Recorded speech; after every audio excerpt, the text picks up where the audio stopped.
Evening, everyone. Very warm welcome to the 42 Bedford Row Employment Team's annual lecture, The Muslim Penalty. I'm Jude Shepherd. I'm a barrister at 42 Bedford Row, for those of you that don't know me. This is my colleague, Cath, Urquhart, also a barrister in our team. And we're absolutely delighted to be joined by our two guest speakers this evening, Shelina Janmohamed and Dr. Stephen Jones. So just an introduction to Shelina and Stephen. Shelina is a best-selling author and an established commentator on Muslim social and religious trends, particularly around young Muslims and Muslim women. And she writes for the Daily Telegraph, The Guardian, The National and the BBC. And her best-selling first book, Loving a Headscarf, is a coming-of-age story about being a British Muslim woman. Having just read it, I can highly recommend it.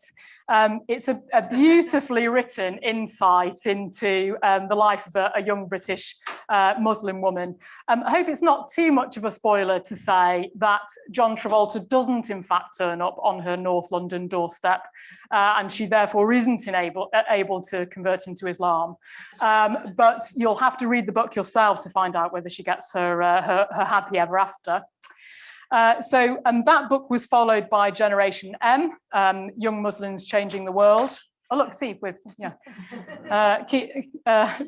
boosting those sales for you, Shelina, which is a study into the rising generation of Muslims bringing faith and modernity together. And Shelina is also, when she's not busy doing those things, the Vice President of Ogilvy Islamic Marketing, and was named one of the world's 500 most influential Muslims and one of the UK's 100 most powerful Muslim women. She's worked with some of the world's best known businesses, such as Unilever, Coca-Cola and ASOS, and some of its most exciting Muslim entrepreneurial startups. Stephen is a lecturer at the University of Birmingham. He's a sociologist specialising in the study of Islam and Muslims in the UK, and has published on subjects including Muslims' political participation, Muslims' responses to UK counter-terrorism policy, and Islamophobia in the UK. He's the author of Islam and the Liberal State, National Identity and the Future of Muslim Britain, and lead author of the research report, The Dinner Table Prejudice, Islamophobia in Contemporary Britain, which was published in January of this year. That report was covered in media outlets, including Sky News, ITV News, The Guardian and The New Statesman. It's also formed the basis of two questions in Parliament and was referenced in the Equal Treatment Bench book, which is how I first came to have the pleasure of meeting Stephen when he was asked to speak to the employment judges in Scotland about his work. The underlying research he's done has been used as a training resource by legal professions and the police services in the UK. And if you want to do some further reading around this subject after this evening, I can say that Stephen's report really does make fascinating reading. I can highly recommend it. So we're going to start tonight with both Shelina and Stephen giving us an introduction, and then we're going to open up the discussion with some questions from myself and Cath. We're going to leave plenty of time for you to share your views and to ask questions of the panelists, because we do very much want this to be an interactive conversation. And we'd also be delighted if you can join us to carry on the conversation after the lecture. We are recording the session today, so you'll be able to look back on the discussion and share it with colleagues and clients. And what I think I'll do is ask Sophie, our marketing manager, to add on to the recording a list of further reading on this topic, if that might be of interest. So without further ado, I will hand over to Stephen for his introduction. Thanks, Jude. It's a real pleasure to be here. I've been down from Cheshire today, so it's my first trip to London in a while. It feels a bit like probably my first since the whole kind of lockdown arrangement. So yeah, it's nice to be plowing through the middle of central London again. Anyway, as Jude said, so I'm a sociologist based at the University of Birmingham, and there are two real areas of expertise I have. One is in researching Islam in the UK. The other one is the study of anti-Muslim prejudice and Islamophobia. It's the latter subject I'm going to be talking about mostly here. So what I want to try and talk about a bit is questions like, how do we understand Islamophobia? How extensive is it? What are its effects in society? How does it impact upon people's lives? And questions, more technical questions like, is it a form of racism or something different? And most of what I'm going to talk about, not all of it, but most of it comes from the report, The Dinner Table Prejudice that Jude mentioned a moment ago. It's a survey report, essentially, and I'm a sociologist. I like to talk about data, which is very dull to most people, but to me it's really exciting. But I think it can, in a way, sort of act as a kind of guide and sort of set the ground for some of the topics we're looking to discuss across the rest of this event. So bear with me whilst I talk numbers. Not too many numbers, I don't think, hopefully. So I'm going to try and sort of make a few sort of 5 or 6 basic points about the nature of Islamophobia in the UK. And I think the first one to start off with is by saying that it's, in comparative terms at least, quite popular, bluntly. So what marks Islamophobia out from other forms of racial and ethnic prejudice in the UK is it's much more widespread, and I think it tends to attract a little bit less sort of social sanction or sort of pushback publicly than other forms of prejudice do. So in our survey, one of the things that we did, so this is myself and my colleague Amy Unsworth, based at University College London, was to ask people sort of how positive or negative they feel about different ethnic and religious groups. And generally speaking, for reasons I hope you can all appreciate, people generally don't like to say, I feel negative towards this particular ethnic group or whatever else. And normally, only a tiny small percentage will say they do. The 2 groups that stand out in our survey as being the sort of the counterexamples to that are Muslims and travellers. So in both of those cases, there were more people in the survey who said they felt negative towards the group than felt positive. So something like 26% of the survey population suggested they were negative towards Muslims and a whopping 44% towards travellers. That's a whole different and also a very important area of conversation too. So that's something to bear in mind. Now, that doesn't necessarily translate directly into experiences of discrimination. One of the confusing things about this kind of research is that if you ask people in surveys, how do you feel about Black people, for example, a tiny, tiny amount will say they feel negative.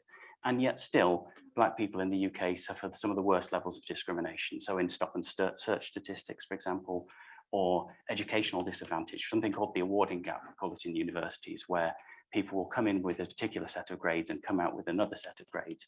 And ethnic minorities across the board will tend to come out with worse grades, even if you control for all of the factors. And it's particularly British people who suffer worst from that kind of awarding gap. So there's no kind of easy relationship between the way people see groups and how they are treated. Nevertheless, you can say with some level of certainty that what we're calling here the Muslim penalty is sort of demonstrable in the UK workplace. That is to say, you can control for, if you look at across surveys like the Labour Force Survey, Understanding Society Survey, which is a major longitudinal survey, I think managed through the University of Manchester, you can control for any kind of factor you want, and there will still be some kind of penalty applied to Muslims in their capacity of sort of being Muslim, as it were. So controlling for things like region you live in, the educational qualifications you have, and so on and so on. You're less likely, if you're Muslim, to enter into a high-level professional occupation.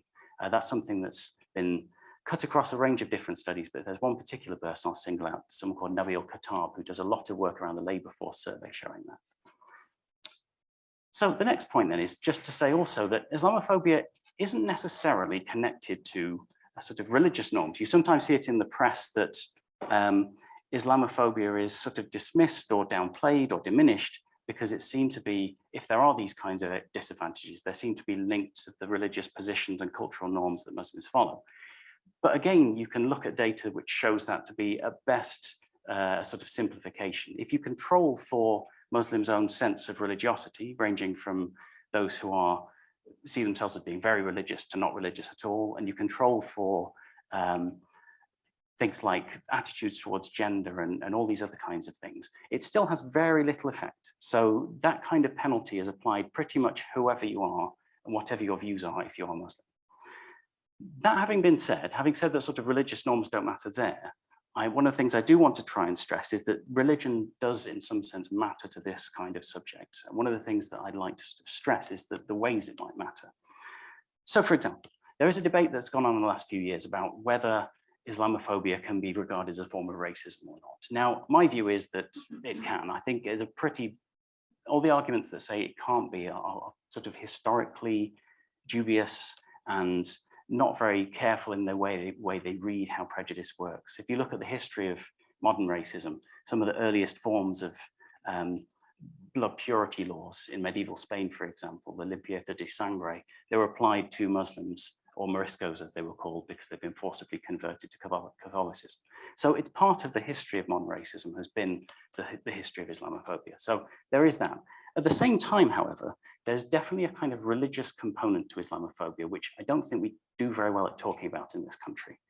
One of the ways you can illustrate that is by looking at how people are treated in the workplace and in just in the street. So levels of sort of street level harassment tend to follow visible signs of being a practicing Muslim, for example, and similarly in the workplace as well. I don't know of any studies in the UK that really demonstrate that conclusively on a large scale, but there have been large scale studies of, for example, veiled and unveiled Muslim women when they're applying for jobs.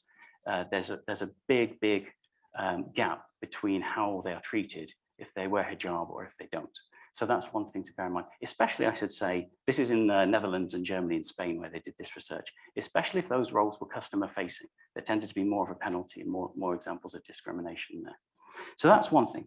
The other thing to say about religion and Islamophobia, and this is where the religion I think is quite important to it, is that it seems to kind of percolate into the middle classes more and in interesting ways. So again, to turn to the survey, one of the things that we found with it, we asked questions about how willing people were to accept sort of intolerant or discriminatory treatment of people. And one of the things we asked about was, do you support some kind of prohibition on migration to this country? So a kind of Muslim ban in the sort of Trump language, where we asked that about not just Muslims, but other minorities too. And when we asked those questions, what we found was that people from working class backgrounds were significantly more likely to be supportive of Muslim ban, and indeed other kinds of migration bans too. It sort of followed the kind of, the sort of post-2016 narrative we've had about the sort of red wall, socially conservative working class person. It seemed to sort of back that up. Yet at the same time, when we asked different questions about religion specifically, so we asked a question that tried to test people's perceptions of Islam as a religious tradition, asking, do you see Islam as a religion that has no space for wider interpretation or historical contextualization? Do you see it as, in essence, as a kind of fundamentalist religion? It was actually the middle class people and the upper class people who were more likely to, significantly more likely, controlling for other factors and doing all the kind of statistical tests that we do, were more likely to say that that was the case than those from working class backgrounds. So there's an interesting dynamic in the way that Islamophobia manifests itself in our society that seems to call into play both racial and religious factors at the same time and play out in different ways. And I mention that in part because it's a kind of prejudice which can manifest, I'm sure it does manifest itself across the whole sphere of professions, but in elite occupations too. I have a colleague at SOAS who I've worked with called Alison Scott Bauman, who coined the term intellectual Islamophobia, which is kind of imperfect term, but she uses it to describe the forms of prejudice that people suffer, university students who are Muslim suffer when they arrive at elite universities. And this assumption that because they are sort of wedded to a kind of backward intellectual tradition, they're somehow not capable of doing the research that they need to do. That's something that I found myself. I do research with looking at Muslim participation in STEM disciplines, so science and technology and these kinds of areas. We find similar cases. I don't really have time to read any of those out, but I do want to read just a quick quote from Alison's research, which sort of can illustrate what I'm talking about. One of her participants, a female student, she comments that, I originally thought Islamophobia was down to a lack of diversity, but I came to this university and people say the same things, just more eloquently. People think I've either been forced to wear my hijab, or I don't have an understanding, or I need to be liberated by someone else. And this is the kind of narrative that both I and Alison have found again and again and again. And I don't have sort of clear recommendations to how to fix that. Maybe we can sort of pull some out in the discussion. But what I would say is I think there is a need to perhaps talk about these questions of religion and ethnicity, and religion perhaps especially slightly more out openly, and perhaps in a slightly more sophisticated way than we do at the moment in the UK. The UK is a very secularized and increasingly secularized country. You might even say it's somewhat of a religiously illiterate country in some respects. And when you have a growing Muslim population that still has a strong religious identity, that presents some kind of a need to be able to negotiate those things in a sort of day-to-day life in a way that's not just sort of cardboard cutout GCSE level religious studies curriculum style, but something that's a bit more dynamic. So I will leave my 10 minutes there and pass on to Shelina. Thank you. Shall I carry on? Yes, Mhm. please do. My Shelina. microphone on? Yep. I mean, that was absolutely fascinating, and I have to say I feel a bit in awe of the data because I'm going to talk about context and storytelling, but I work in advertising and write books, so I'm going to take that privilege that's afforded to me. What I wanted to do was to start with just some kind of remarks to frame the conversation and the questions that we'll discuss going forward. Because I think one of the most difficult things about talking about Muslims, about Islamophobia, about the relationship we have around Muslims is our own selves and how we approach the subject, and being very aware of what we bring into the conversation and therefore how we analyze the conversation. I think, you know, even to have a lecture like this, and huge credit to 42BR's for hosting this, it can be a sensitive subject to have. Will people come? What will the conversation be like? You know, will people be upset about it? Will it be confrontational? There are lots of things that we bring with us in any conversation about Muslims. And I think, you know, it's exacerbated by the fact that, you know, the old tradition in Britain is you just don't talk about politics and religion. It's something that can be a very difficult subject for us to talk about anyway. And so what I wanted to think about is, as we approach the subject and the topics, what are we bringing with ourselves into the conversation that might affect the way that we address the topic, and therefore some of the implications for people and the workplace. And I think, you know, as Stephen's already alluded to, there is a political context to talking about Muslims, because they are so, and I'm going to be very blunt in much of my commentary, Muslims are so central to the whole conversation about culture wars, about, you know, who belongs and who is part of our society. There's a huge kind of economic argument around migrants, about Muslim bans, and, you know, who is contributing and who is not contributing economically, but also the whole kind of socio-cultural fabric of what does it mean to be British, and who gets to have a part in society here. So it is a sensitive subject to have. And it doesn't need to be, because Muslims are people like everybody else. It's just perhaps we don't have that familiarity, or we bring some other pre-existing ideas to the conversation. It's really important that we're mindful of that context when we have this conversation. But I think we do live in a period of, you know, the last 10 years, certainly. Love and a Headscarf came out in 2009.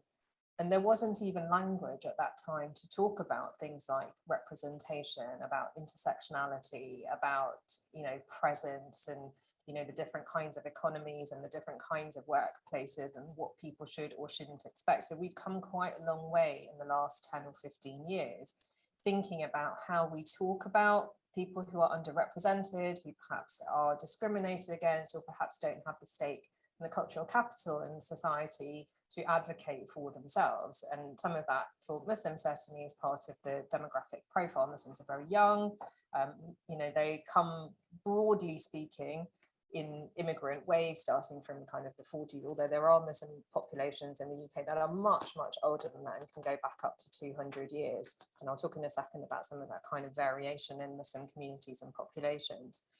But we do have a language now where we're able to at least talk about the ideas in the workplace of representation, of belonging, of inclusion and diversity. And all of these words have their own connotations and their own challenges, but nonetheless, we are able to at least have that conversation. And so it's quite an interesting place for us to be, to think about, what does inequality mean? What does discrimination mean? What does representation mean in those different kinds of workplaces? And some of them are better and some of them are more challenging. So it's useful for us to think about what role is there for Muslim employees and Muslim populations within that wider narrative, and how does it affect them? Are they buoyed up by it? Are they perhaps, you know, we can talk about the intersection of what I'm saying and what Stephen has said of, you know, are Muslims not getting the same kind of spotlight as other groups might do? But, you know, it's an interesting kind of place for us to have that conversation. And I think we can talk a little bit more about that in a second. One of the things that I also wanted to raise, and this came up in some of the prep with for the lecture, is thinking about what is a barrier and an opportunity in the workplace, but also what is a barrier and an opportunity for an employer. So we bring all these ideas of what it means to be Muslim, whether people who are Muslim will be able, for example, to engage in a particular intellectual pursuit or in a particular role. But it's important when we're talking to employers to think about, that Muslim staff are not barriers, they're not hinders, they don't necessarily need special treatment. And I think there can be a real sense of that. And actually, is there a sense of an opportunity? So I was looking at the numbers around Muslim populations, and we don't have a kind of up-to-date 2022 numbers because, as you know, the census was only done in 2021. So there's kind of higgledy-piggledy numbers. So I'm going to stitch together a few. We know in the 2011 census that there were 2.8 million Muslims in the UK. We also know that Muslims are very young. So at that time, 1/3 of Muslims were under 15, 2/3 were under 30. And so the projections that we have more recently really peg around the 4 million plus. We don't know what's going to come out in the 2021 census yet, but certainly around the 4 million plus number, because they're just young and their fertility rates are higher, which I'm sure you've read in the right-wing press, who will tell you that. But even if we look at places like London, we know that because London has a disproportionate number of Muslims within it, as do some of the other large conurbations. So Muslims typically congregate around, I think 3/4 of Muslims live in the 4 largest conurbations in the UK. Again, these numbers will change slightly when the census comes out. But a number from 2014, which I think actually is a bit low, suggests that 14% of Muslims are working age, make up, let me start that again. In London, Muslims make up 14% of the population. I think that's actually quite a low number. I think it's probably higher. So if we think about the intersection of the disproportionate population of Muslims in London and the fact that they're younger and therefore more likely to be a working age population, you can see that there's already a kind of outsized skew of the fact that the labour force is going to have a disproportionate number of Muslims compared to their wider population. I hope I'm making sense because I'm talking quite fast. You're nodding, so I'm kind of going to go with it. So that makes it kind of quite interesting for employers to think about who's going to be part of their labour pool, particularly in the big conurbations that are rising and where industry is growing, and thinking about the context that this is not a barrier or a problem, but actually an opportunity, because if we think about London, for example, London being open, London being a hub internationally, and while that might not be directly related to the legal implications of discrimination or kind of what employers should be doing, I think it's very important for us to think about the context of where our labour force is going, and therefore what opportunities employers have and how those adjustments need to be made to encompass the fact that the labour force is going to be increasingly of Muslim heritage, and that actually that is an opportunity. So actually, probably my most notable contribution to this evening's event has been the question mark at the end of the Muslim penalty. And I work in advertising, so you can tell copywriting is something I'm interested in. But I think it's quite interesting because there is a lot of work around the Muslim penalty. You might also have seen things around the ethnicity penalty, and clearly there is an impact, a negative impact in your employment prospects, in your economic prospects, in your social prospects, and all sorts of different parameters if you are Muslim, as Stephen has so eloquently described, if you are from a particular a minority ethnicity. But the reason I asked that we talked about that question mark is that for Muslims themselves, it is very important to understand that they do not see their religion, their heritage, or their faith as a penalty. If anything, many of them will see that as one of their superpowers, or something that actually gives them something different, or that they see as a positive part in their life. And that's also really important to remember, that we approach Muslims on their own terms to understand what it is they want to gain from a workplace and the way they see themselves in their life. And let me give you a personal example of that. So you've seen I've written a couple of books. So I got approached by the CEO of one of the big publishing companies and said, would I like to write a book about my current situation and kind of what it's like to be a working mum? And we talked about a number of different ideas of what this book would be about. And as we were discussing, I've got two children, they're girls, 11 and 7, and I was talking about motherhood and being a working woman. I have a full-time job and have done since the youngest was 3 months old. So I love work, and I find the struggle, as everybody does, difficult to have parenthood and work as well at the same time. And she said to me, I'm really interested in your struggle about being a Muslim mum. because all of us find being a mum, you know, a working parent difficult. But on top of that, you have the burden of being Muslim. And I was like, well, to be fair, I don't really see it as a burden. I quite like being Muslim. And I said, I don't really see it as a struggle. I don't see any competing here between, you know, trying to be a mum and trying to be Muslim. She goes, no, but it must be really, really hard. Could you tell me the story of how hard it is to be a mum and to be Muslim? And I was like, I really can't tell you this because it's not a problem for me. I don't see being Muslim as a problem. I see it as part of who I am. I am a mum who happens to be Muslim. And I tell this story because I think for many Muslims in the research that we've done, from the outside, it can feel like it's a hindrance, but we must not approach it in that way. So we must take the Muslim people that we are talking to and understand what it's like to stand in their shoes in a big, vibrant city like London or in the UK, which, you know, does have many positive things going for it.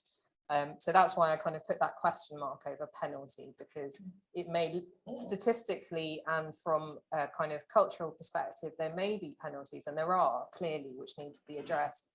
But the conversation must always start in the shoes of the people that we are trying to understand and see how they see the world, and therefore what they want in their journey from the world and what they want from society.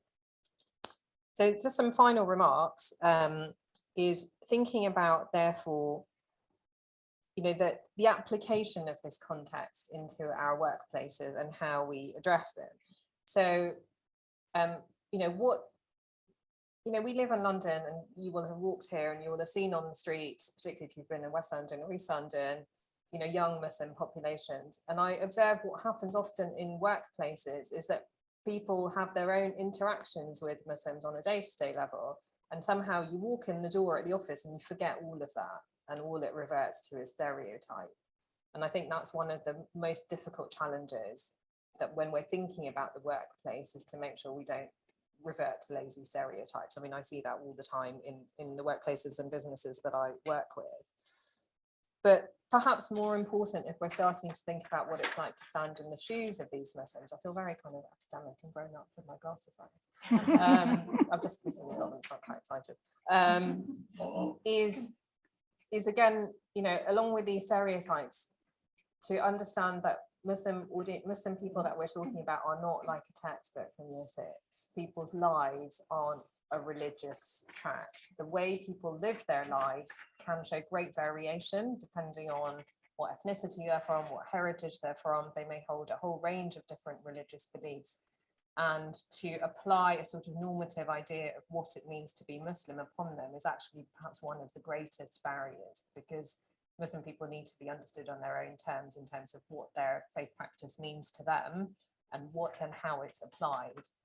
And there is this disconnect, which Stephen alluded to very clearly, which is that how a person perceives themselves and their own faith practice might well be very different from the way that they are perceived and therefore treated. And that has to be also assessed. And the same applies for different age groups as well. And that might show variation. We see the same patterns across ethnicity as well, but for Muslim people, that can vary quite a lot against across age groups.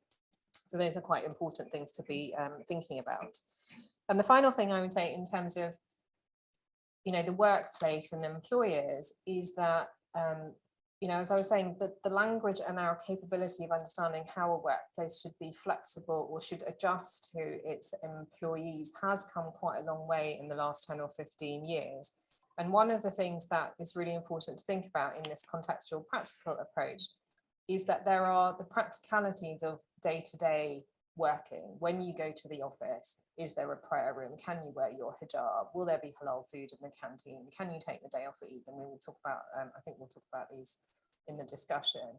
But there's also a sense of what is, and companies, and I say this as somebody who works in the advertising and branding industry, there is a lot of thought about what does the company stand for? What is its brand purpose? What is its culture? What are its values? How does it embrace its workforce? And we know from broader studies around younger employees and around younger millennials, which include Muslims, of course, is that those things start to become much more important in their selection of employee and employer and selection of workplace. And therefore, if employees are thinking about those bigger kind of narratives of what does their brand and their business stand for, and what is the culture that embraces or excludes people within it, it's quite important to think about whether those are inclusive of Muslim staff from the get-go, rather than trying to kind of retrofit them afterwards. Because to build them in early on, particularly because of the growing workplace, actually will allow Muslim employees to feel just much more accommodated, but also then to have a stake in how that business grows and how it can flourish and engage more effectively with its staff. Thank you very much. So Jude and I are going to have a discussion now with Stephen and Shelina with some of the questions that we've been thinking about already, and then hopefully you'll be able to come in with more. Just want to say before we get started, if anybody wants to move around and find a seat, plenty of seats over here, maybe more comfortable. For anyone who wants to move down, please feel free to move around if you want to be more comfortable. So Shelina, and in fact, both of you, I thought you spoke really well about the Muslim penalty, especially you, Shelina, and Muslim penalty ?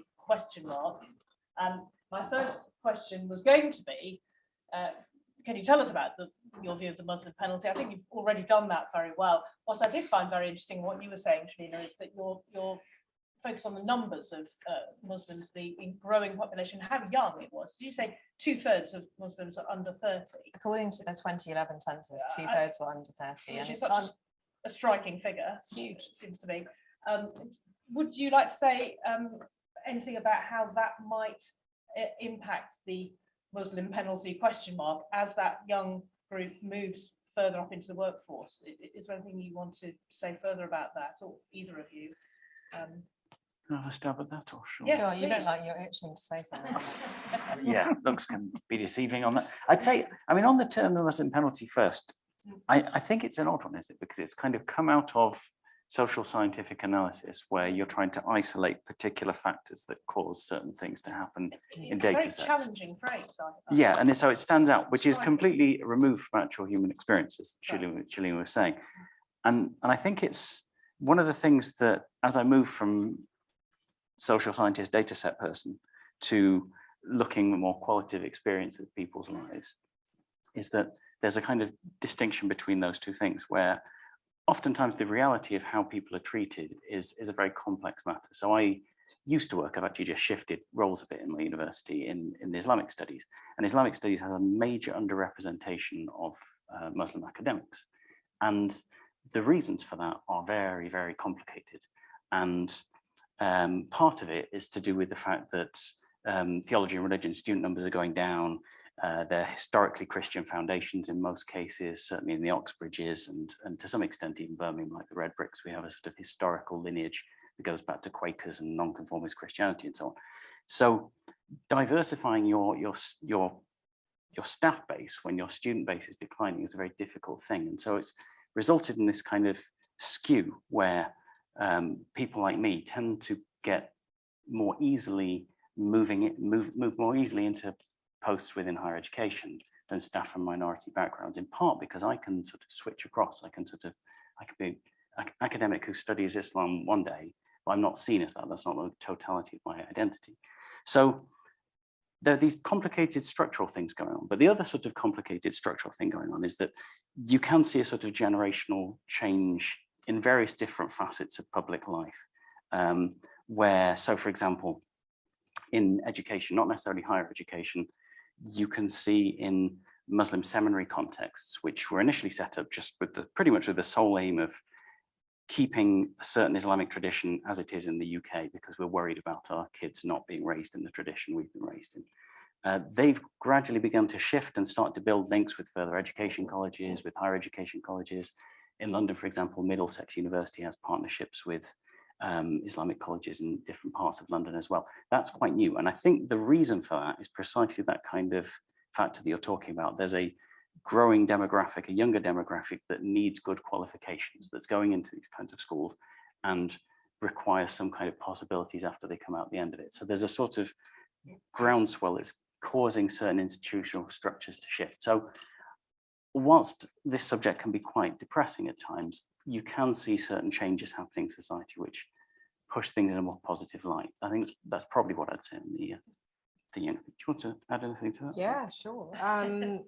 So it's an interesting question about how things might change as this young cohort starts to go. So one of the notable things that we see in the statistics, and again, I'm unnecessarily excited about seeing what the census says when it comes out in probably November, is that Muslims who are born in the UK are now more than half of the entire Muslim population, which is kind of a big shift. That means more Muslims have been born in Britain than not, because there's this kind of sense that Muslims are an outside force and they're immigrants and so on.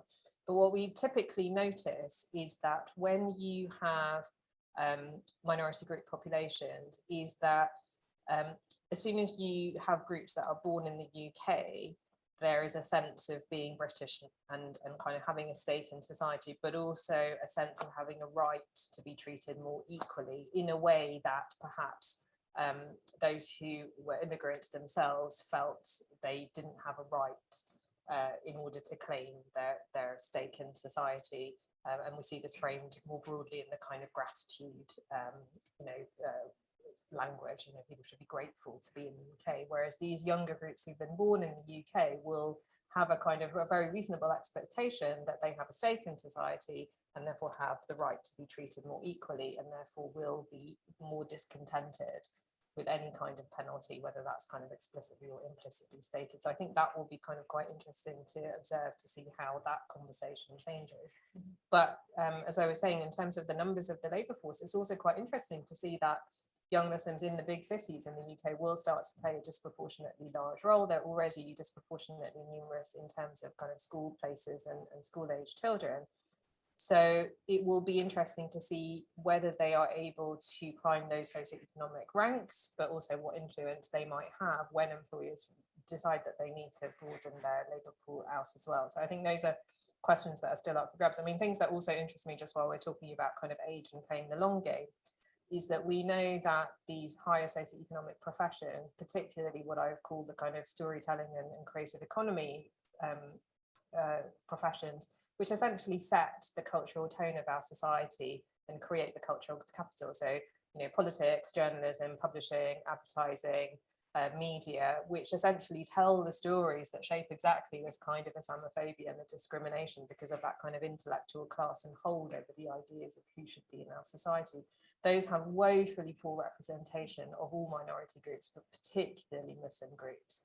And it can one of the traps of the workplace.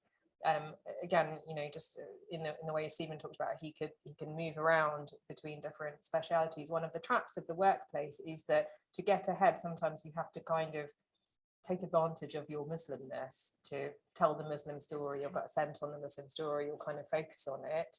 But that then pigeonholes you, and then you can't grow out of that, and that becomes quite limiting. So not only is that very constraining for somebody's career and employment, and that kind of stereotyping of them, it also means that we're unable societally to kind of change those bigger stories, because people just simply can't progress beyond their Muslim identity.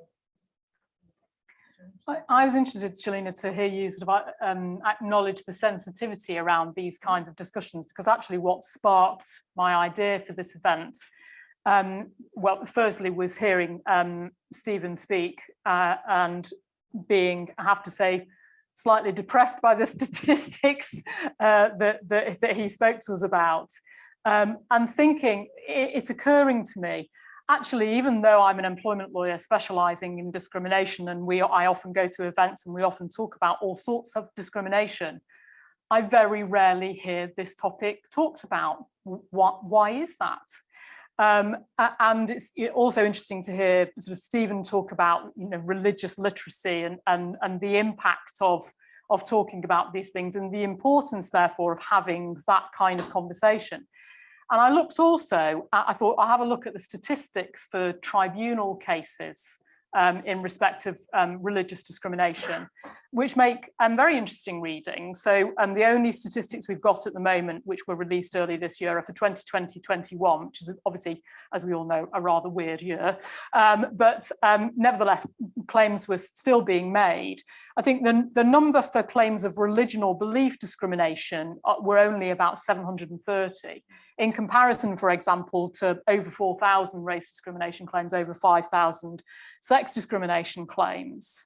And then I looked at the average award, and again, this is affected by COVID, but in fact, the average award was listed as 0, which I assume means none of those are religious discrimination cases. And of course, that also includes philosophical beliefs and not necessarily religion, got to a final hearing and were successful, which I thought was fascinating, because I'm pretty confident, particularly having heard Stephen speak, that that is not because there is no religious discrimination happening, but there must be a reason for that.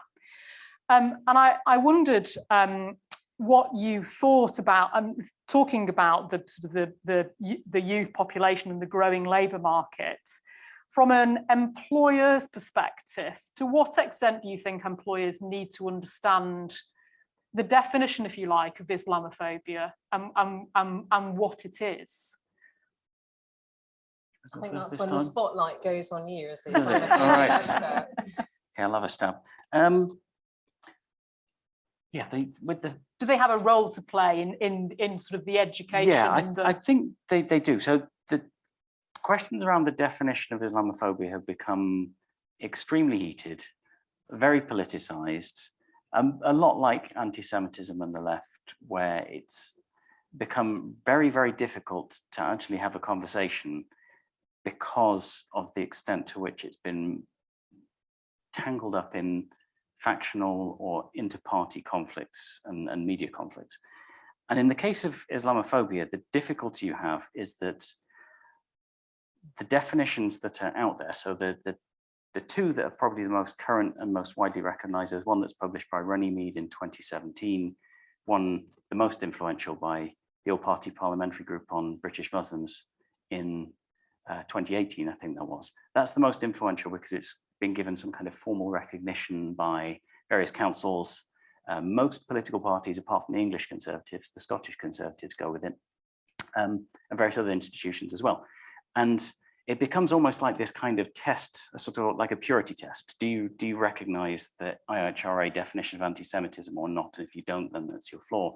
And the same sort of thing applies in the Islamophobia case too, when really that, to my mind, is not the most helpful way to think about defining Islamophobia at all, because it's a very, very complicated phenomenon. Complicated in the interpersonal way we relate to people, but also these are very complicated traditions of prejudice. There's no single act or statement that is always and in every case going to be Islamophobic or anti-Semitic or even racist too. So I always try, when I'm talking about these things, to encourage people, employers and whoever else, to say that yes, I mean, I'm on a website advocating for the use of the APPG definition of Islamophobia, although I don't think it's perfect, it has its own flaws, but it can be a useful guide. And a lot of people's knowledge of the Islamic tradition isn't that great. And when claims are made about it, you know, I remember going on a stag do once a while ago and someone trying to make claims about what the Prophet did or didn't do. And I'm like, I'm just here to sit and walk about and drink a pint of lager, to be honest. But it's very strange to have those claims thrown at you when you're not, especially when you're not necessarily got that kind of background in understanding Islamic tradition at all. So those kinds of definitions can be a useful sort of template to thinking about what might constitute unfair treatment in the workplace or a hostile environment in the workplace, or even just to sort of suggest, you know, what when someone, there might even be a misunderstanding between people. But they're not necessarily kind of just fixed guides, because there's no real fixed guide. In terms of why claims don't seem to progress, I don't know, the statistics of hate crime are similar, by the way, the race versus religion ratio. Muslims make up about 50% of religious hate crime, I'm told. Actually, I'm told, I've read the statistics, don't know why I'm saying that. So I think that's partly because there is a point to which religion isn't really very well recognized in the wider diversity scheme we have. So I work in, one of the things I do in university land is working about diversity in STEM, as I alluded to in my own presentation.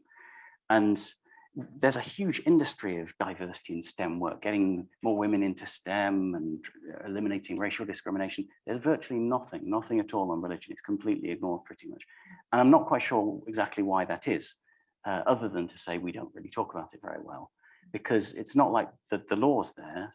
There is the Equality Act, which technically should treat these different characteristics in an equal kind of way, but they seem to get just shunted to one side and ignored for reasons that I've suggested, but I'm not entirely clear on still. I wonder if I might just move us on to another topic. Let's talk about Ramadan. Perhaps I can ask you, Shelina, can you give us some examples of good practice in the workplace where employers have supported employees observing Ramadan, and possibly bad examples as well? And give us some sort of experience either from yourself or from your research about that, please. So for those who are not familiar, Ramadan is a month of fasting, and Muslims will fast from sunrise. So at the moment, Ramadan was in April this year, and that meant you were fasting from about 4 o'clock in the morning to about 8:30 at night. And the Islamic calendar is based on the moon rather than the solar calendar, which means that every year the Islamic calendar is about 10 days shorter than the calendar that we would use, and therefore Ramadan moves throughout the year. So you know, a few years ago it was in the height of summer, which was the least joyful time, because that's from about 2 a.m. in the morning till about 9:30 at night. And believe me, it's very hard to eat a whole day's food between 9:30 at night and 2 o'clock in the morning. So you know, at the moment it's around Easter time, and it's 30 days. And so the challenge, so I think the starting point is for Muslims typically, particularly in the UK, there is a sense that life goes on, and that's actually part and parcel of fasting. If you look at Muslim majority countries, they may change their schedule. Sometimes they may reduce the working day. They may have more holidays, and obviously the whole of society is changing. But that certainly is not the case in the UK, and people will just get on with things. And the purpose of fasting is not to kind of make a song and dance about it. So it may be that people wouldn't even know that a Muslim colleague is fasting unless they've had a conversation with them about it, or they're particularly close to them. So the challenges of fasting are that clearly you become quite tired because you're not eating and drinking. You can feel quite dehydrated, and because there is so much emphasis on the night, and you may be sleeping less as well, or you may be visiting the mosque, or you may be cooking a lot of food and so on, and looking after your children, there is a sense of just kind of getting tired. And this is not to say that Muslim employees will necessarily feel they have to be kind of conceded to, but it's just simply a fact that if you have a workforce that is fasting, is, you know, my view would be is a duty of care of the employer that this is something that's important to staff and that is part of their religious practice, and therefore to be accommodating in one way that would be supportive in the same way that you might be supportive of any other kind of life event that your employees have. So I think we certainly in the last year or 2 years, I have seen that employers and the brands and businesses that we work with are starting to be more mindful of their employees and those who might be fasting. And the kind of things that can be helpful might be accommodating timings. Of course, that depends on the kind of work that employees are doing, being more flexible with annual leave if you're giving it. There were some very sweet kind of, sometimes it's hard to know whether they kind of, you know, were just sort of branding, but, you know, I think, was it Amazon? Not Amazon. One of the tech companies was filling their fridge at the end of the day rather than at lunchtime, so that employees, Muslim staff, could actually take the food home with them, and it would be ready for them to break their fast with the iftar meal, which is the meal when you break your fast, so that if they were working at the office and didn't have time to prepare meals, that they would be able to do that. I think Uber Eats, if I remember, was giving Muslim drivers the chance to stop at the time of iftar, so they could stop and have a meal, and was giving them food for that as well. So these are the nice kind of little touches that employers can offer. But the main thing, I think, is really about asking Muslim staff what it is that will help to support them during that period, and ensuring that that is available then to support, and not asking the day that Ramadan starts, but asking, you know, in advance, so that there can be a kind of respectful conversation. Because I think the starting point, as I said in my opening remarks, is always the assumption that the employees want to do a good job and are there to do the good job, but feeling valued for the employer understanding that they have these kind of life events and these important things, and how those can be accommodated within their employer's requirements. It's a very long answer, sorry. Do you want to share, Stephen, I remember your anecdotes about Eid from your talk that you gave to us. Do you want to just quickly share that? Yeah, sure. I may have notes about it. So this is from research I'm currently doing, actually, the project's not quite finished, but looking at Islam and science and people who are Muslim working in scientific careers. And we had some cases where my colleague Salima Birney, who's worked with me at the University of Birmingham, was interviewing someone who worked in a elite London university, one of the sort of the Golden Triangle universities in a science career. And she was doing a PhD at the time. When we interviewed her, she's now a postdoctoral researcher, but found it very, very difficult as a PhD researcher, in part because of an instance where she requested leave for Eid and saying that she didn't know exactly when she'd need to take that leave because she didn't know when the moon sighting would be. And she found that one of her supervisors was, to put it mildly, very unsupportive towards religious accommodation, to the point where she was essentially kind of mocked for not knowing when Eid would happen. And it became a long-running thing where this particular person was then, from that point on, kind of just scared to reveal their religious identity or scared to talk about it or acknowledge it, just kind of carried on working all through Ramadan without really mentioning the fact. And eventually didn't even acknowledge that they'd got married to their employers, because they were a bit scared that what would happen was that they would be seen as sort of no longer sufficiently committed to their work, which of course happens in non-Muslim contexts as well. But I think there was a sort of confluence of different kinds of discrimination going on, which became really, really deeply difficult for this particular person. It didn't come to tribunal or anything like that. It didn't turn into any kind of a legal case, but certainly had a sort of long-running effect on this particular person's career and how they progress with their PhD. So that's not how to do things, if that is how to do things. And I think the message we're getting, as often we do tell clients, it is you should be having those conversations. Don't be shy of having those conversations with your employees. So when they're coming to you and saying, what do I do about this situation? The first question is, so, well, have you asked said employee? What might be helpful? But again, it's that question about not being shy of having that conversation, is it? Yeah. So many topics that I want to get into. I'm looking at the time and thinking we do want some time for questions too. So I'm just going to jump in with a very straightforward question that you suggested, really. Tell us about headscarves in the workplace. And I think that's the question for you there, Shelina, for obvious reasons. So some Muslim women like to wear headscarves, which has not gone unnoticed in the UK conversation and globally. So you might notice that every few months there's a nice big hijab story. I used to write a response to a hijab or a bikini story, which is my favorite one, just as a side note, which is the full body swimming costume, which I have a story about, which I'll tell you later if we have time. I used to write about hijab stories and whether Muslim women should be, advocating for Muslim women to wear them in the workplace. I have stopped writing those. I just republished the ones I've already written from the year before, because the debate doesn't seem to move forward very much. So for many Muslim women, they will feel that it is something that they wish to do as an expression of their faith. And there are many meanings that Muslim women will apply to whether they wear their headscarf. For some, it's a matter of pure devotion. For others, it might be an expression of their identity, and lots of things in between. And those decisions are independently made on the whole, and are also independent of the meaning that the hijab may have in other countries. So it's a very kind of UK contextualized decision. And Muslim women will tell you that what they wear on their head does not affect what goes on in their brain.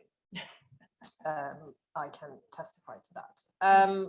So I think that the conversation for employers, particularly around things like, customer facing staff, is perhaps what we might have had 50 or 100 years ago when it comes to ethnicity and racism and who gets to be front of house.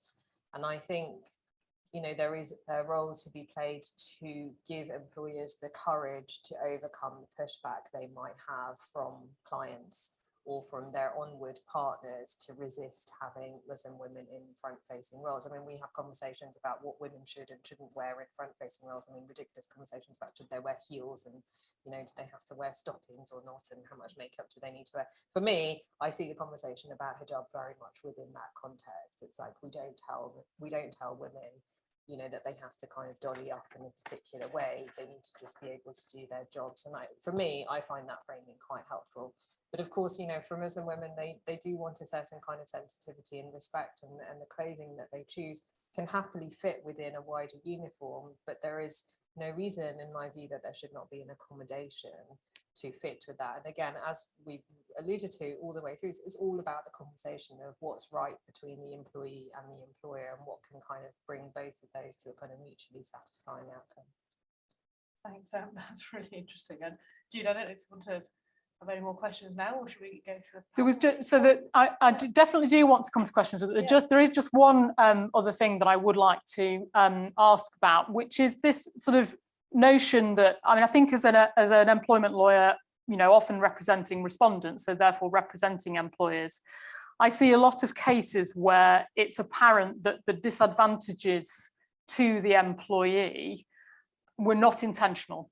So they're not, it's not an employer saying, I specifically want to subject my employees to a detriment, but often it's, I think Stephen used the phrase when we spoke the other day, a clumsiness or simply a lack of thinking about how these things might impact on certain employees. And I'm thinking in particular about situations where opportunities are given to employees. So historically, there was often a complaint, particularly by women employees, that, you know, if promotions are dished out on the golf course, then might it be the case that certain people, maybe women, aren't necessarily so often getting the promotions, and how that might feed into Muslim employees in particular. You know, if your relationships in the workplace are forged at work social events, and that happens in the pub, is there therefore a disadvantage that employers simply aren't thinking about that they ought to be? Do you want to do that? Mm-hmm. I'll have a go. It's not necessarily special. I think alcohol is probably the biggest one. I mean, this is not something I have necessarily academic insight into, but I do, not so much now, but I used to run an organization called the Muslims in Britain Research Network, which is like a collection of academics who get together, and we do events where we try and share research amongst ourselves and bring people in from mostly Muslim communities, like charitable organizations and so on, just to sort of share ideas and these kinds of things. And at those, I'm normally probably 25% of the people at those events will be non-Muslim. So it's fairly easy then just to sort of switch into there will be no alcohol, everything's going to be halal, it's fine. The interesting thing for me is I also come from a kind of, I brought up in a brewery town in a place called Kimberley in Nottingham, which has something like 26 pubs for a tiny little town. So that's my kind of youth upbringing. So it's a switch for me in terms of my culture in some ways, but it's not too hard just to think before doing an event or doing something like that, that not everyone's going to be drinking, and that organizing things where lots of people do drink is going to alienate people and freeze people out of certain kinds of conversations. It's something, it was interesting actually. I was just come back from Freshers Week in university land. And for the first time, when in those conversations with student societies, they started to mention that they're specifically organizing things which are not for particular societies, but where alcohol is not going to play any kind of part, which I think is a step forward, which isn't to say that students can't go out and charge down 10 pubs and fall over at the end of it. There's a place for that, just merely to recognize that those kinds of events can alienate certain people is probably. And confession time. Even if you're a discrimination lawyer, you can often not give enough thought to these things, because we advertised this event, and as we always do on the invitation, we said we'd love you to come for drinks afterwards. And Shelina said, I just thought it might be worth mentioning, Jude, when you're doing drinks, I mean, are you planning on serving alcohol? Hadn't, of course, thought about it. That wasn't my domain, but of course it was something I should have thought about. And so, I mean, our event tonight, we do hopefully have some very nice alcohol-free drinks for you available. Of course, it was an obvious thing to consider, but I hadn't. And so it must be the case, therefore, that employers are not thinking about those things, and it's something that certainly there should be a conversation about. I would just add, I have seen employers thinking more broadly about how the sort of out of hours networking and socializing and general kind of team activities work, because there are wider conversations that I've seen around parenting, for example, and, you know, socializing after work, which is difficult for those who have parental responsibilities, which are of course more disproportionately taken up by women, and therefore the kind of exclusion. So thinking about how all of those activities are structured to accommodate the broadest range of employees and the different kind of needs they might have. So, you know, the early morning breakfasts make it very difficult. Again, the evening activities disproportionately affecting women. So I think sometimes it can be worth thinking about that kind of bigger picture and how those needs of Muslim staff fit into a bigger context of should an employer be thinking more broadly about how it can be more inclusive of its different kind of staff. Yes, agreed, because of course these kind of conversations and starting to think about your workforce in that way benefits everybody, surely, doesn't it? Because it has knock-on effects to how we organise the workplace and the benefits that brings. Shall we take some questions, because I'm conscious of the time and that people may well want to either chip in with their experiences or ask our speakers questions. We don't have a roving microphone, so Paul, just speak up, please.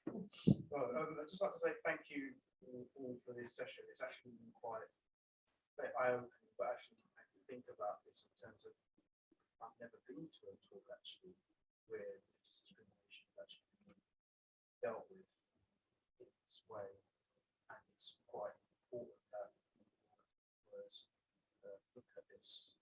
So it's something I'm going to take back to my speaking personally, not in my other role. But just a few observations. I mean, I was quite struck by what you said, Jude, around there being effectively no successful religious discrimination cases, and that then sort of brings into question the efficacy of religious discrimination law. Oh, I'm wrong. There is a microphone. Sorry, okay. I have a microphone. Yeah, it does bring into question the efficacy of religious discrimination law. So that's something that probably needs to be looked at. And then Stephen, you talked about there being a situation, well, the research that you've done indicates that people are more likely to be less sympathetic, probably that's being a mild version of what you're saying, towards Muslim people compared to other ethnicities. And I think that does pose a problem for employers when trying to have a discussion about this in the workplace. And I'd just be curious as to any ideas about how employers address that issue, given that there is this less sympathetic view of Muslims compared to others. Shall I give you a minute to think about that while I just comment on the lack of claims point? So I assume that even though it was COVID year, looking at the same statistics for other claims, it was clear that there were, awards had been made. And so I assume it must be the reason why there were 0 awards.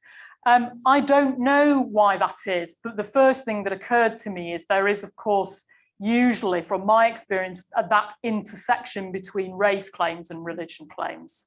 And so often things are categorized, even in the minds of claimants, as being, this is about my race, rather than this is about my religion. And I can think of cases I've come across recently where, having looked at the claim and the way it's framed, it probably could have been brought as a religious discrimination claim. The thing they've focused on is the notion of race, and whether or not employment judges are actually identifying that this leads in, I suppose, to that, what is the definition of Islamophobia and that intersection between different types of discrimination. So I think that may be at play. I don't know, but is there a cultural reason why people are not prepared to stick their neck out and say, I am going to complain, this is because of my religion? Is it less likely that people are prepared to say that? I mean, I don't know, I simply don't know, but it occurs to me that might be a reason. And whether or not we will see more religious discrimination claims coming through as a younger workforce do feel more empowered to say, actually, this is why I think I've been disadvantaged. My 2 pennies. Don't know whether any of that's right. On the other question, that's a difficult one, but a good question. I mean, I think the thing that seems to me to distinguish questions about religious discrimination in Muslims is that it's not that discrimination doesn't happen against other groups, and arguably as severely in some ways, but there's a certain element of our public culture where we know and generally accept that racism is unacceptable, and there will be no one who comes out in the media and says, actually, I think racism is okay, really. In a way that you do find comments about Muslims and Islam in the press, and have found comments like that over the last 10, 20 years. So that creates a very difficult context in which to have conversations about these kinds of things. I would be nervous, both being the employee who raises that kind of issue. I would also be quite nervous as the employer trying to tell my staff about it. And I think the additional thing potentially with questions about religion specifically is there's a kind of norm of we don't really talk religion in the workplace, in public settings generally. It's something we leave to home and church or mosque or whatever.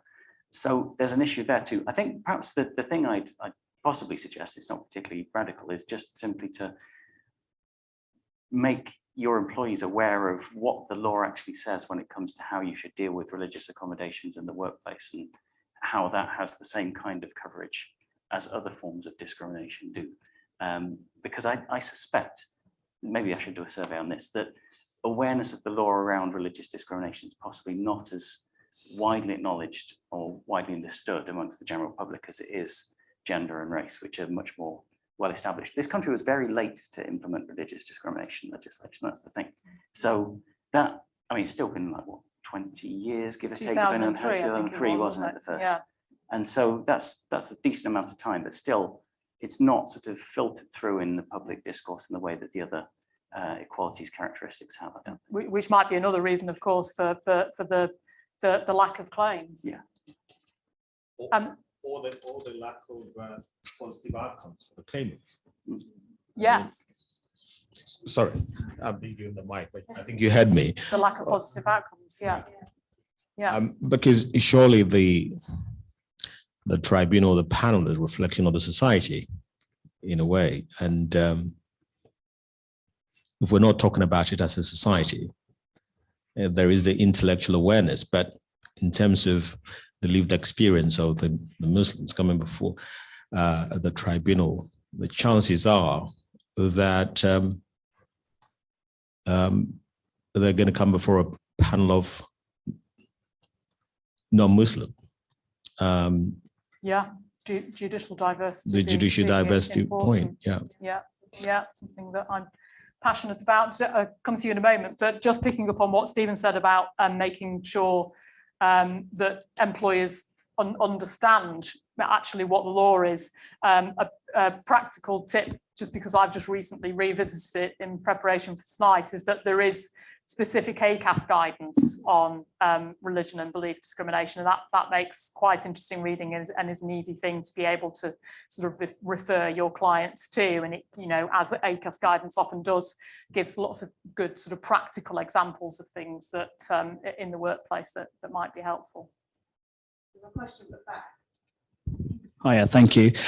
Just on that point, first, just from my own observations, it might be that with race claims, often they do the same thing. So often you'll have a Muslim person who's been discriminated against, but they'll also be from an ethnic diverse background, so they will have a race claim as well. So that might be an explanation statistically, and sometimes that might be an easier claim to actually succeed on.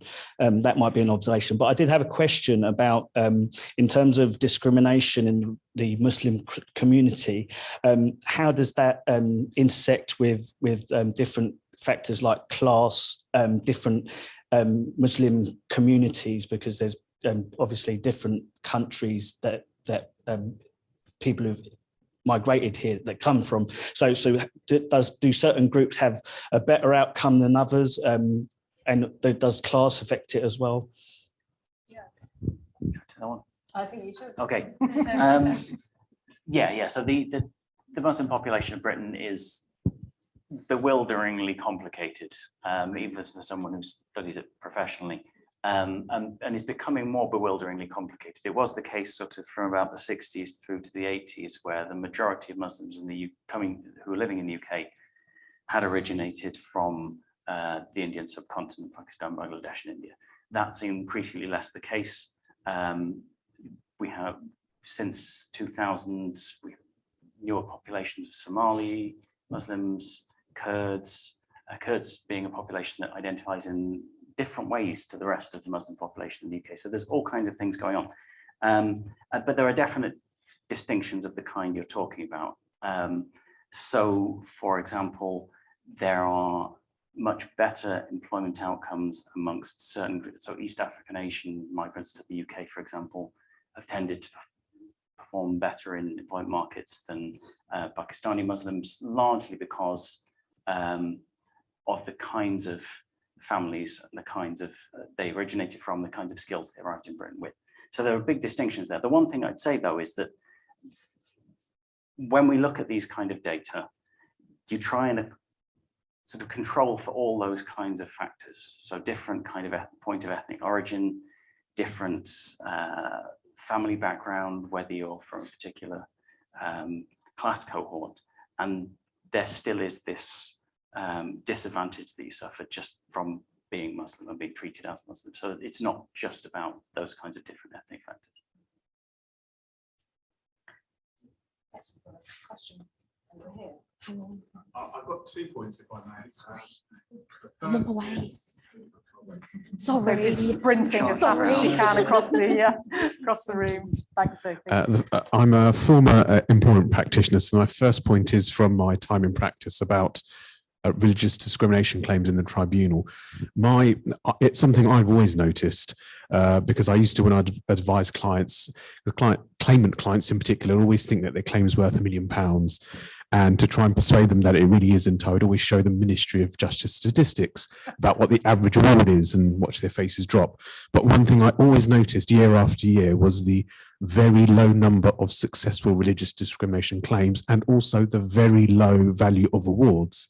And I've had countless examples where I've had clients who would identify in both groups. And my advice is look, because I think the fault rests with the judicial system and judiciary, because my advice is always, well, look, discrimination claims aren't easy, but statistically you'll struggle more with a religious one because the judges don't seem to, well, claimants don't bring them and judges don't tend to find in favour. And then I think that taints their views. So I recall many examples where the religious parties dropped and they focus on race because it's easier. And I think the route to their route is blocked because there haven't been these trailblazers where the claims have been brought and been successful to almost set the precedent. So actually there is case law to show that you may succeed with a religious discrimination claim. So my personal view is that's part of the problem. The second question or point I had was, and I'm sure the figures are grossly exaggerated, but I read something somewhere about nearly 3/4 of Uber drivers being Muslim, and I'm sure that's an invented figure. But actually, anecdotally, I don't remember getting into an Uber, not finding a Muslim driver. But going back to I suppose the topic of today's discussion. I find it quite stark that so many Uber drivers, regardless of what the actual percentage is, are Muslim. Do you think that's because now one of the main tenets of our faith is actually things like fasting and praying, which we must do 5 times a day, and being self-employed is one way to ensure that you can meet your religious obligations, whereas there are potential barriers being in employment. So do you think that a lot of the Muslim community are being pushed towards a self-employed job so that they can park up and pray without having to, because it just seems odd that there's such a high proportion of of Uber drivers are Muslim. I wonder if you had any thoughts on that. That's a really interesting point, and not getting into worker status cases, but the point that's been made, I think, is really interesting. I don't know if either of you wanted to just, Shelina, would you like to? I feel like it's a great subject for a master's dissertation. I haven't seen any particular studies about that. I'm going to have to go away and Google that now. I think I genuinely don't have anything specific to comment on that has any validity in research I've seen. I mean, I'd make some wider remarks about, we know that societally, Muslim communities in terms of education, socioeconomic status, and present in a kind of more formalized workplace and the kind of economic development have just much lower markers than wider society. So when you look at things like average hourly earnings, if you look at the kind of, what you might call white collar work, I talked about some of the sectors I'm more familiar with, Muslims just simply don't have a kind of stake in those areas. And that's particularly the case for Muslim women, although I suspect your anecdotal experience of Uber drivers doesn't include Muslim women, because we know that Muslim women have much lower levels of economic activity compared to the wider population. And that's even when you compare that to other minority ethnic groups and women more generally, or even other faith groups. So there is a wider conversation about the kind of economic status of Muslims and their employment status and their educational status, and why those are not progressing, compared to other groups, and whether we'll see a change now that we have a younger cohort coming through.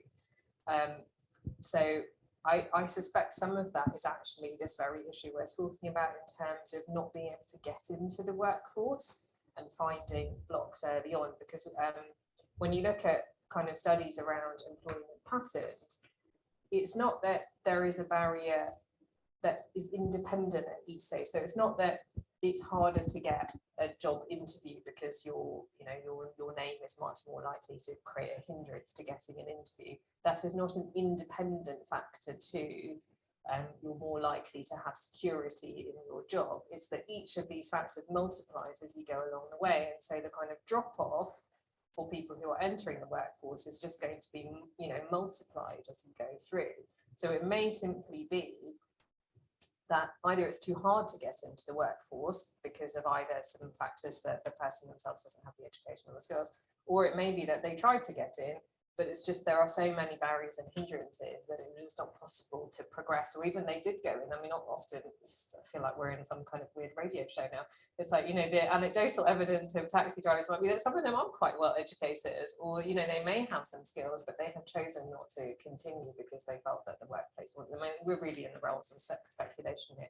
I think all I wanted to do, it was a kind of contextualize that there may be many complex reasons which are rooted in the kind of socioeconomic factors that affect Muslims and their employment journey. It would probably need a lot more investigation. I think I should have just said that line at the beginning. We'll take one more question. I could carry on this conversation for hours, but I'm mindful that some people might want to get away. So yes, one more. Hi, thank you. So I'm Charlotte from British Airways. So something I've seen in the past is non-Muslim employees policing the way that people fast. So saying, you shouldn't be doing that, or is that correct? So what can we do as employers to minimize that kind of behavior and help to educate non-Muslim colleagues on those type of issues? I guess the charitable interpretation would be, I think they're trying to be helpful. But I started the conversation by saying that we have to take Muslims as we find them, and we can't kind of, even as a Muslim, I can't tell somebody else how they should or shouldn't practice their faith. So I think some of the lovely initiatives I've seen across other brands that we've worked with as well is to kind of roll out across organisations, cultural events. What is Ramadan? What does that mean? What kind of things can you say to your colleagues? Should you not say to your colleagues? And just kind of let that guidance work its way through, so that I think it can be hard as a Muslim colleague to correct your staff and all your colleagues. So perhaps if the employer proactively shares that information, that can take the burden off their Muslim staff. I think again that's bringing us back, isn't it, to the sort of the theme of open discussion and having that debate. So hopefully tonight's gone a very small way towards starting that conversation amongst employment lawyers, and that will continue. Well, as I say, we could talk for hours. Please do stay with us. We have got drinks downstairs if you go out of here and turn right and then go down the stairs. We have non-alcoholic drinks on offer, and we've got some canapes too. So we'd love to. Yes. So we'd love to carry on this conversation downstairs. But for now, can I say a huge thank you to Shelina and Stephen for giving up their time to come and talk to us and starting that important conversation today. Thank you.